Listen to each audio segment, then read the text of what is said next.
ಸುಡುವ ಬಿಸಿಲಿಗೆ ಮಲಮಹದೇಶ್ವರ ಬೆಟ್ಟದ ಕಾಡು ಒಣಗ್ತಾ ಇದೆ. ನಿಧಾನವಾಗಿ ಜಲಮೂಲಗಳು ಬತ್ತಿ ಹೋಗ್ತಾ ಇವೆ. ವನ್ಯಜೀವಿಗಳ ದಾಹ ನೀಗಿಸಲು ಅರಣ್ಯ ಇಲಾಖೆ ಟ್ಯಾಂಕರ್ ನೀರು ಪೂರೈಸಲು ಮುಂದಾಗಿದ್ದು ವನ್ಯಪ್ರಾಣಿಗಳ ಪಾಲಿಗೆ ವರದಾನವಾಗಿದೆ.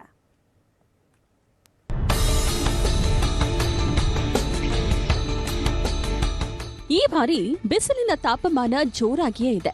ಜಲಮೂಲಗಳು ಬತ್ತಿ ಹೋಗ್ತಿದ್ದು ನಾಡು ಕಾಡಿಗೂ ಜಲಕ್ಷಾಮ ಉಂಟಾಗಿದೆ. ಅದರಲ್ಲೂ ಅರಣ್ಯದಲ್ಲಿ ಹನಿ ಹನಿ ನೀರಿಗೂ ಪ್ರಾಣಿಗಳು ಪರಿತಪಿಸುತ್ತಿವೆ. ಚಾಮರಾಜನಗರ ಜಿಲ್ಲೆಯ ಮಲೆಮಹದೇಶ್ವರ ವನ್ಯಜೀವಿ ಧಾಮದಲ್ಲಿ ಕೆರೆ ಕುಂಟೆಗಳಲ್ಲಿ ನೀರು ಖಾಲಿಯಾಗಿದೆ.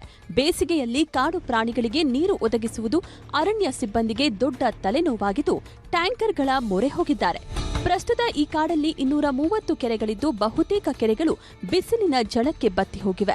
ಈ ಹಿನ್ನೆಲೆಯಲ್ಲಿ ಅರಣ್ಯ ಇಲಾಖೆ ಕಾಡಿನೊಳಗೆ ಅಲ್ಲಲ್ಲಿ ಕುಡಿಯುವ ನೀರಿನ ತೊಟ್ಟಿಗಳನ್ನ ನಿರ್ಮಾಣ ಮಾಡಿ ಟ್ಯಾಂಕರ್ಗಳ ಮೂಲಕ ನೀರು ತುಂಬಿಸುವ ಕೆಲಸ ಮಾಡ್ತಿದೆ. ಇದರ ಜೊತೆಗೆ ಸೋಲಾರ್ ಪಂಪ್ಸೆಟ್ ಮೂಲಕವೂ ನೀರು ಪೂರೈಕೆ ಮಾಡಲಾಗುತ್ತಿದೆ. ಈ ಸತ್ಯಗಾಲ ಭಾಗದಲ್ಲಿ ಕಾವೇರಿ ನದಿ ಇರೋದ್ರಿಂದ ಕಾವೇರಿ ನದಿಯಿಂದ ನೀರು ಒದಗುತ್ತೆ. ಪಾಂಡ್ಗಳನ್ನು ಆರ್ಟಿಫಿಷಿಯಲ್ ಪಾಂಡ್ಗಳನ್ನು ಮಾಡಿದ್ದೇವೆ. ಅದರಲ್ಲಿ ಸುಮಾರು ಕಡೆ ಸೋಲಾರ್ ವ್ಯವಸ್ಥೆ ಮಾಡಿ ಆಟೋಮೆಟಿಕ್ ಆಗಿ ಅದು ನೀರು ತುಂಬಿಸುವಂತ ವ್ಯವಸ್ಥೆ ಮಾಡಿದ್ದೇವೆ. ರಾಮಾಪುರ ವಲಯದ ಕೌದಳ್ಳಿ ಅರಣ್ಯದ ಕೆರೆಯಲ್ಲಿ ಅಲ್ಪ ಸ್ವಲ್ಪ ನೀರಿದೆ. ಉಡುತೊರೆ ಹಳ್ಳದ ಪ್ರದೇಶದಲ್ಲೂ ಸದ್ಯಕ್ಕೆ ನೀರಿನ ಸಮಸ್ಯೆ ಇಲ್ಲ.